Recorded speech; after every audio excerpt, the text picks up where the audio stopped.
Hey everybody, Matt Hill here with my good friend Nate Watt. We're in Oklahoma City at the Night Fire. I've just been goofing off with it, but it's the Night Fire Labs at R&D and manufacturing facility. Manufacturing, you name it, right? I've showed you around here. Yeah, We've had a good time. I've been following you for years, Matt, and to be sitting here with you is just awesome. Better than I thought it was going to be. Yeah, I'm honored, buddy. It's been.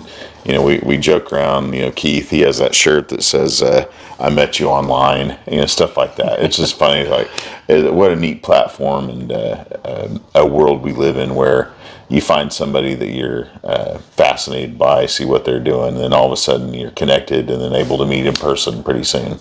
Absolutely. And what you're achieving here to protect precious personnel and equipment and lives, facilities, rigs, the traction you're getting here is unbelievable. To see it with my own eyes and spend some time with you instead of talking on the phone or shooting LinkedIn messages. Thanks for having me in and getting involved. I'm honored. Nate, man, let's get everybody some background on you.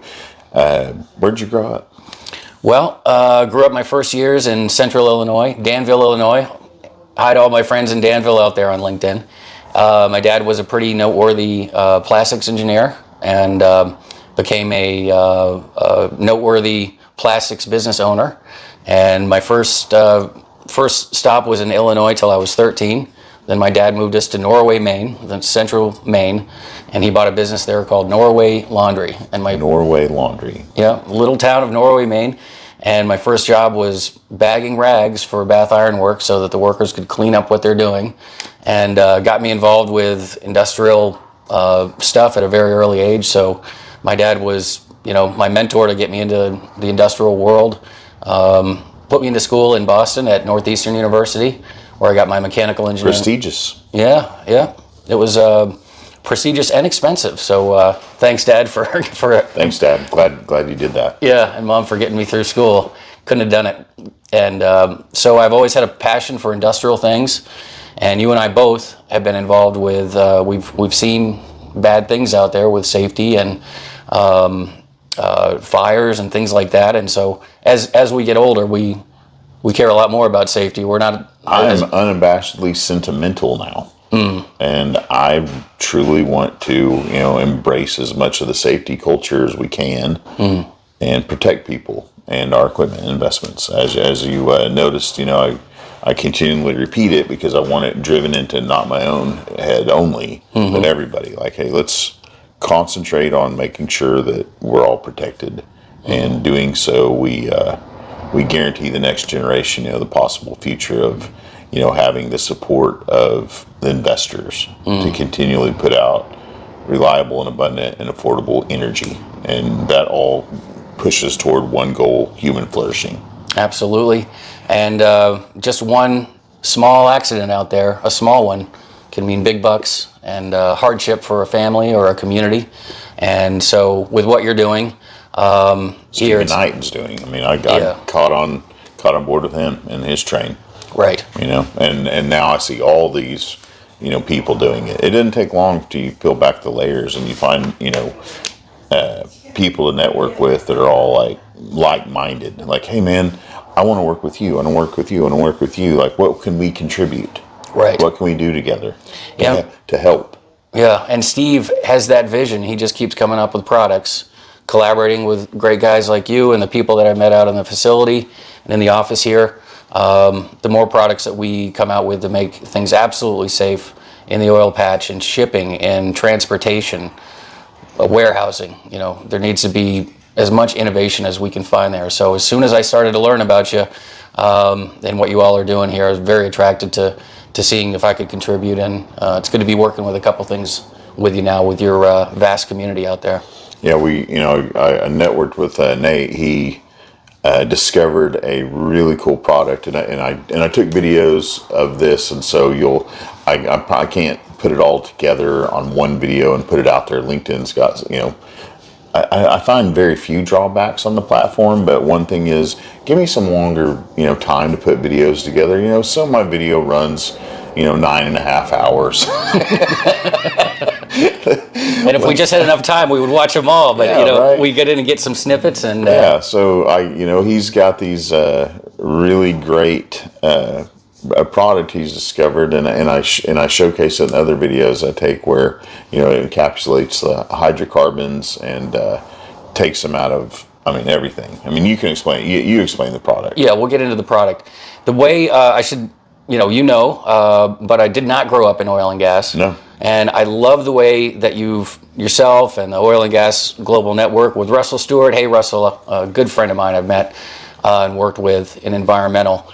But they're just, I got to take a pause. I lost my train of thought. No, we're staying in this together. I lose my train of thought all the time. We don't edit. We don't. Oh, yeah, okay. We trudge on forward, but right. You and I were talking at lunch. The people we know, like right. Russell. Right. And the reason we are able to come together, we find common threads. Products, services, people. Oil and gas, other industries, and say, hey, what are we doing together? And who's the next person I need to meet? Right. Well, a big mentor, probably the biggest mentor I've ever had, Mr. Gary L. Hunt, God rest his soul. He was a leading author at the top of oil and gas for market prediction and where we're going to put new assets and people, and internationally. He was renowned for understanding the global energy network.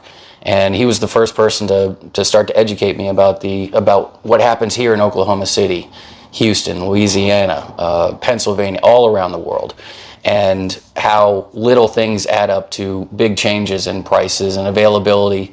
And so Gary got me into Houston. I fell in love with Texas right away, and was amazed to start to work with my first energy experts, people that have been there 3-4 generations in the business. And as a young man from the Northeast, to really understand what's happening here and the caliber of people that it takes to do these things got me going in the region. So I went into a career of quality auditing, and along that path I stumbled across this powder, which is a very, very high-end plastic, which is machined, and it was the waste byproduct of a really high-end factory. And it's a pretty well-known, safe compound. And with my background, with my dad's mentorship over the years of working with plastic powders and things, I analyzed it and just lucked out and found out that it cleans oil off of surfaces like nothing I've ever seen. And I was at a young age, I was in quite a few janitorial operations I've cleaned up a lot of oil off the floor. Yeah. So along the way, we discovered that it removes jet fuel from water. It removes waxes, it removes greases. If it's a petrochemical, including a food oil, the powder, which is very lightweight, grabs it and transforms it into something that's very easy to vacuum, sweep. It even cleans out the inside of your vacuum lines. So if you wanted to vacuum up, if you literally wanted to vacuum crude oil, you could get that into a shop vac with just minutes of work. And we've studied all kinds of similar materials, but we've gotten the material out to some great companies looking for innovation and safety, slip and fall reduction, and also at the very high end, mechanized systems for very large spills. And in this case, the reason I'm attracted to your research is that spill might be on fire. Yeah. And with a really disappointing event of the forever chemicals and the prior fire foams, what you've discovered as a combination is very exciting. So I'm hoping, we're quite sure at this point that this powder. Yeah, he and I are out in the laboratories, seeing what his product and our fire foam and then our suppression systems can do together. Yeah. We're going to probably burn down and break some things and probably mess up a few engines in the process, and obviously see what this stuff's made of and what ours is made of. But that's all fun, right? Yeah. I look forward to our first tire fire. I don't know what the statutes are here, but we set stuff on fire here all the time. We haven't. The best part about what we do is we don't usually go to any kind of local authorities and find out if we're supposed to be burning that or what time of day. I'm sort of kidding. But our insurance companies, they don't. They obviously would ask us not to do any of that, so we don't. Maybe, just allegedly. Well, we can burn a little piece of tire and it'll prove the whole point. Yeah. We've done some research, or not research, we've done some testing on the concentrated compound also having a chance at removing the toxins, the heavy metals, and we've had some very good results there. So pretty sure we're going to be doing years of testing on this and refining each other's materials here in collaboration and seeing how we can get this out there to remove the danger, remove the fire, be ready for it, and then immediately jump on the task at hand, which is recovery from the fire. Yeah. So 30,000 foot view, what he and I are talking about is, so like the night fire suppression systems, we shoot out water mixed with our fire foam concentrate or our premix, but either way, it goes out in, the thick clouds of bubble, and those bubbles then adhere to the petrochemicals.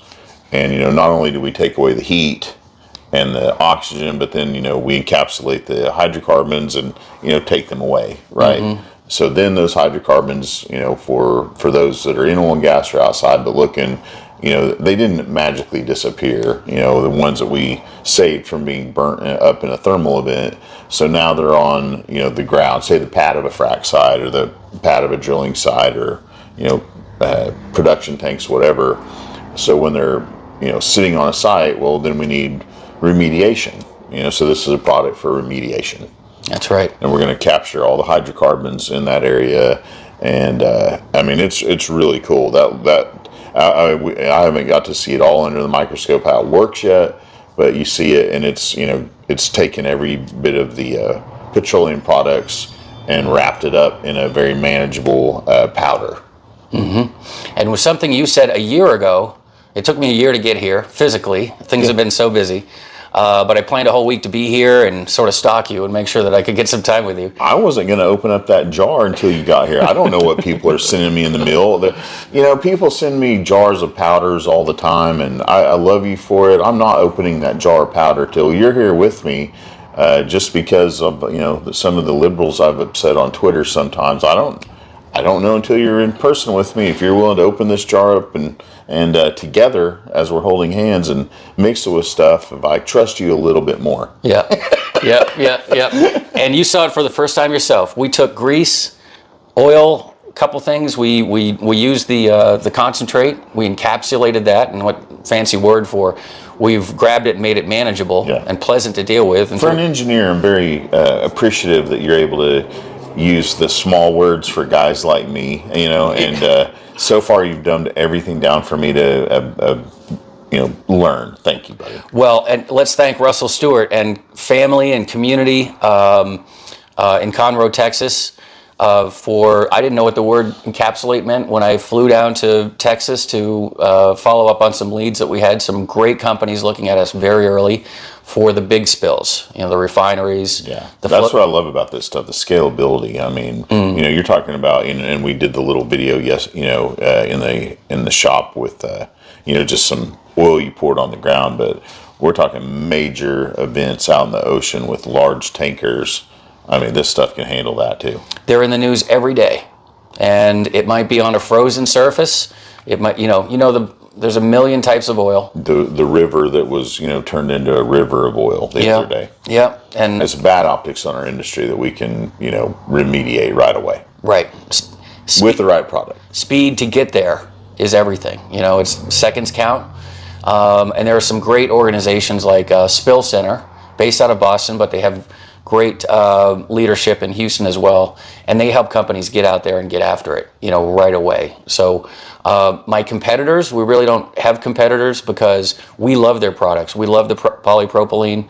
We love the fabrics, the polypropylene fabrics. Because that goes hand in hand together. You can mix those. Yeah, this tends to make everything, the simple example is... more absorbent. Yeah, kitty litter, for example.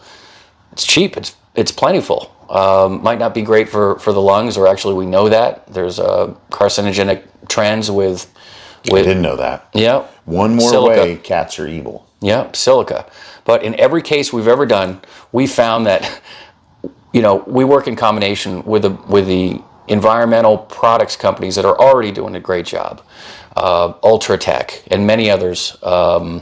Who's my friends out of California? I'll remember it. Spill Bully. They do a great job of getting the packaging together. So we're just coming in with a very simple to understand concentrate to help everybody, even if it's just an oily, a spill in the back of a semi-trailer. Slowing that trucker down for 20 minutes is a big deal. So as speed counts, we want to get on that. And what I'm excited about, since we've networked into cleaning up oil spaces, we're trending towards confined spaces. And that's where I believe, and I'm hearing, and I'm talking with people about innovation there. How safe can we make it at the bottom of a ship? I'm convinced they should be looking at you for offshore. And those are, huge systems, and it might take months or years. But with what you've proven in the oil patch, I think you're going to see that up and down the value chain. Yeah. Come on in. Yeah, everybody's welcome to walk through here. It's fine. You're not bothering us a bit. And yeah, every podcast I want special guests to walk at least near the camera and say hello. We should have invited them in. Yeah. But that speaks to the busy place here. For friends who haven't been to Nightfire yet, it is constant collaboration. People are moving. You, Matt, 16 phone calls an hour, and it's great that you're helping so many companies just in Nightfire. Everybody, I haven't seen anybody in this industry not wearing a lot of hats right now. We're all working for the obviously we're working for the company we work for. Obviously the people at home that we love, and then for each other. We're here to support each other. Absolutely. I'm not going to be anywhere in this world without all the amazing support that I got, all the mentors, all the people that have lifted me up over the years. Amen. It's amazing, all the people that have helped me get to where I'm at. So we're in a position now where we have really cool ways to network. We have really cool ways to reach out, amazing products to help, everybody involved. We're all coming together as an industry and going, hey, our education for others is vital. Mm-hmm. We have to let the entire world know that oil and gas energy is the best way to go about what we're all doing right now. We need to ramp up production and make sure that anybody in the globe has abundant energy.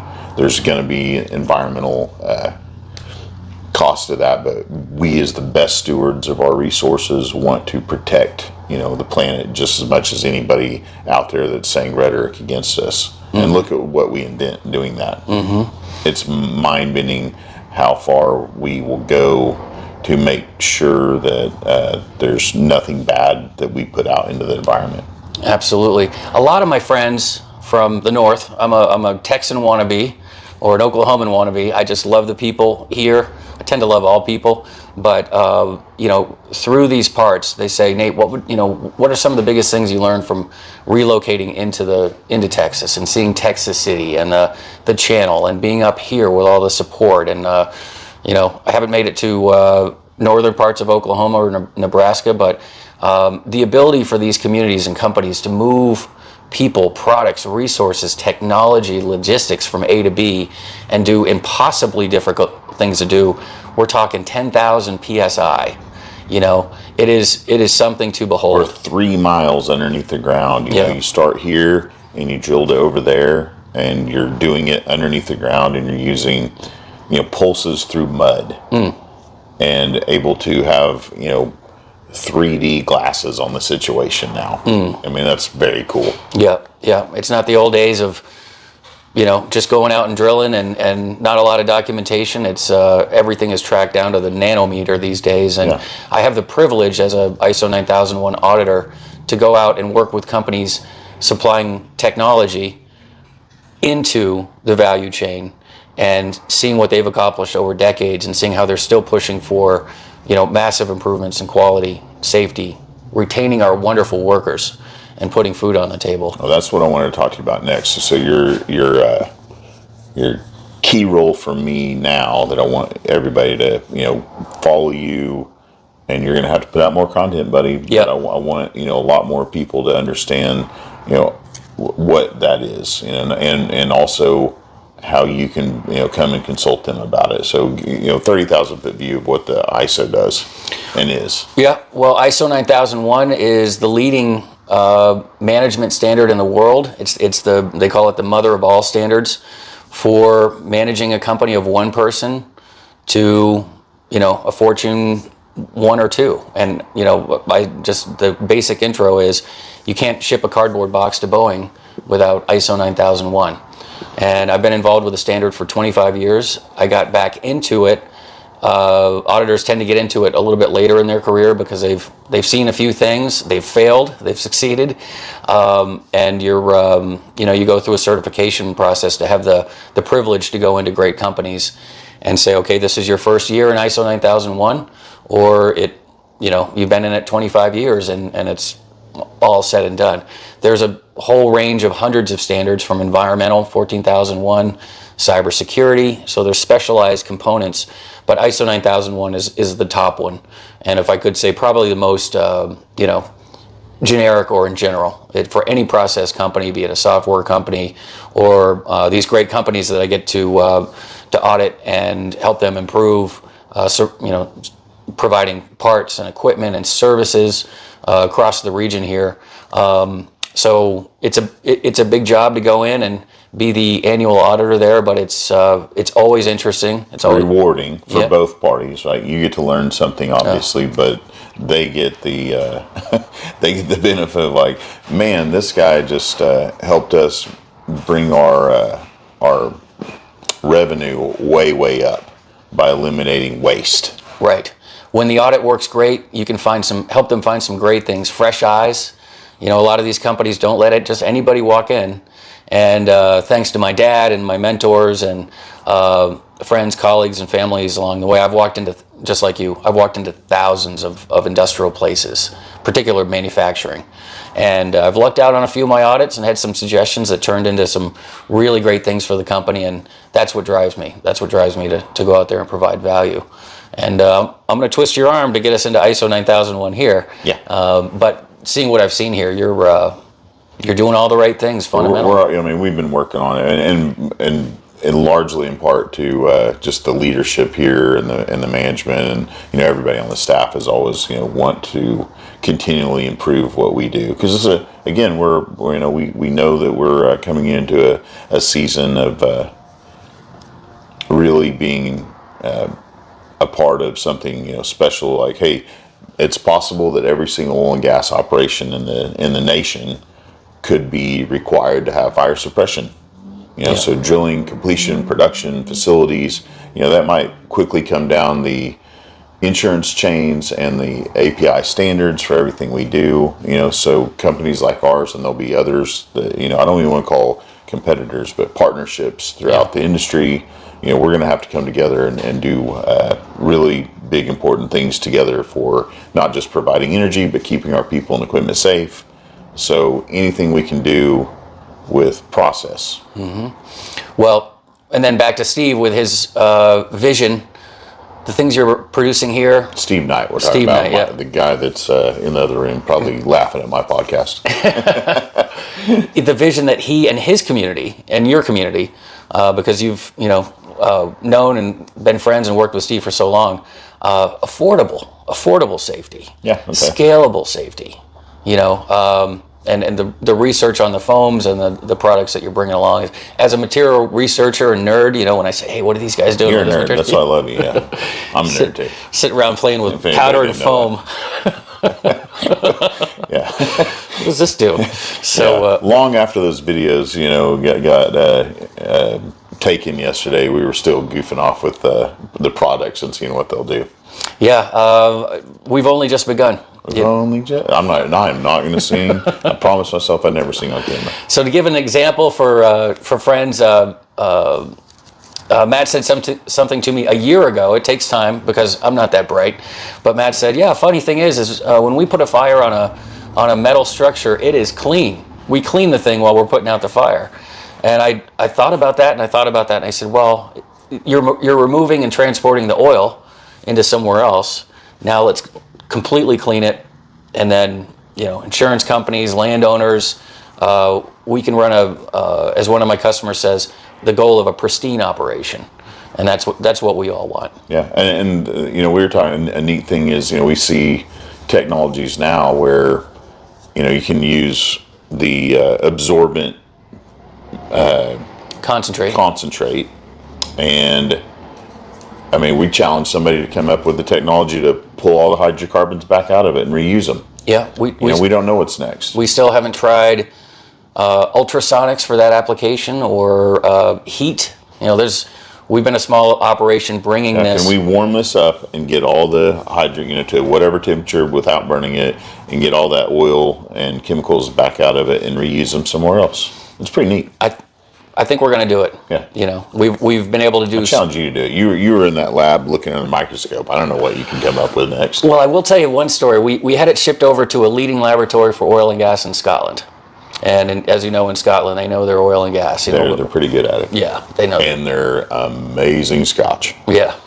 And they put it through some column tests for some heavy metals and things. And we ran some tests where it was really coming out that, we'll probably be able to extract that oil. Now, when you look at the mechanization that guys like Matt and Steve can put together, large trucks, large conveyors, large extractors for it. I think we're shooting for you and I and others are shooting for the opportunity to, a big spill happens, and have a great night. A big spill happens, and we can really go after it in a whole new way.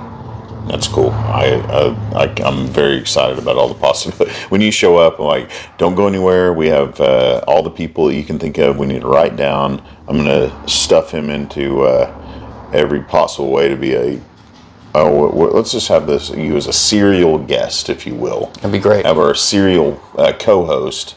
So many really cool people that we mentioned, yesterday, that we want to have you go get for this and have them be part of the discussion. Right. When you start talking, let's do it for years. And when you start to talk to people about even a small oil spill or gasoline spill, it's unnerving. People don't like it. I don't like it. Yeah. And now we're looking at, a variety of things, next generation of cleanly going in and removing that. And, everyday people, it just surprises you that, a 90-year-old, woman will say, this is so exciting, seeing how we cleaned out the inside of a vacuum cleaner and that kind of thing. So now we're in a position, both of us, you've got your company to this size, and, I think you're looking at pretty significant scalability. That'll be fun to watch.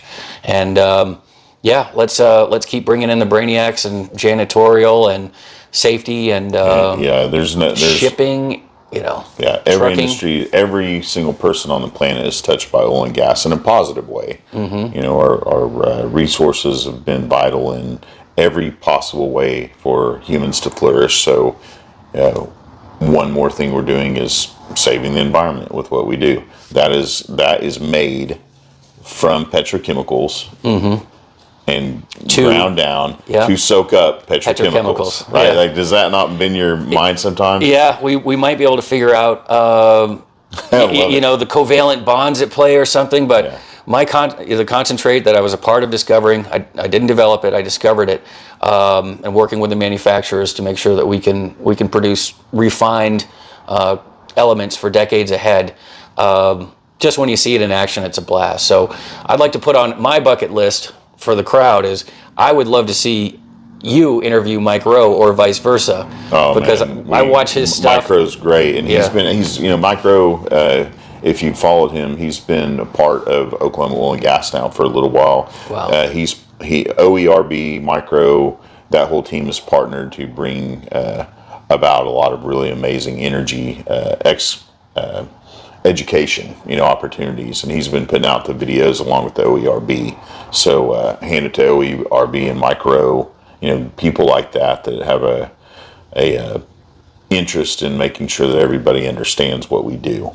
Right. He's a very valuable person now to us.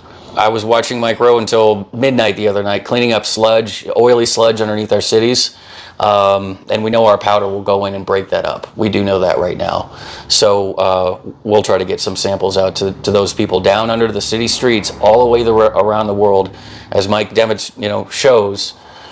Thankless work, in the worst environments, stinky environments. And then there's the gentleman out of Dallas with Grease Monkey.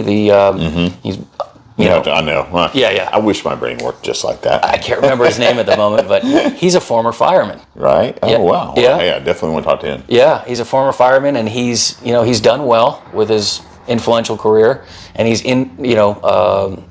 investing into companies that can make a difference. So just another one of the people from the area that's done well and putting it back into the community, and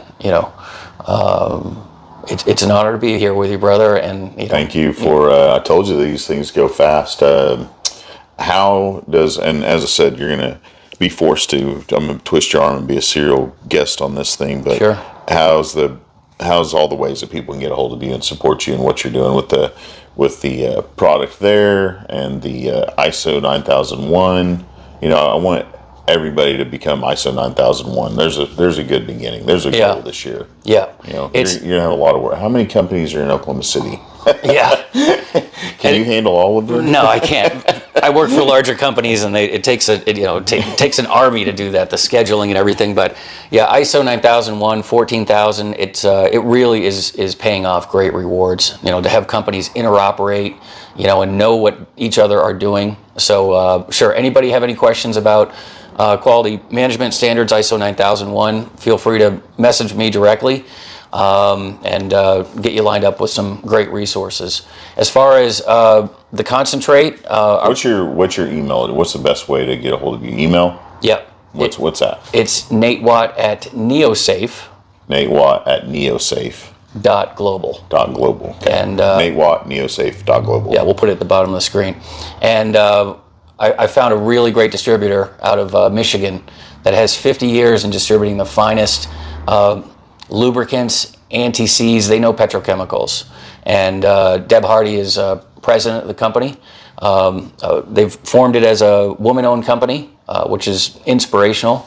And with a U.S. Navy nuclear foundation from the founder 50 plus years ago, they have a great team there that can quote and ship truckloads someday.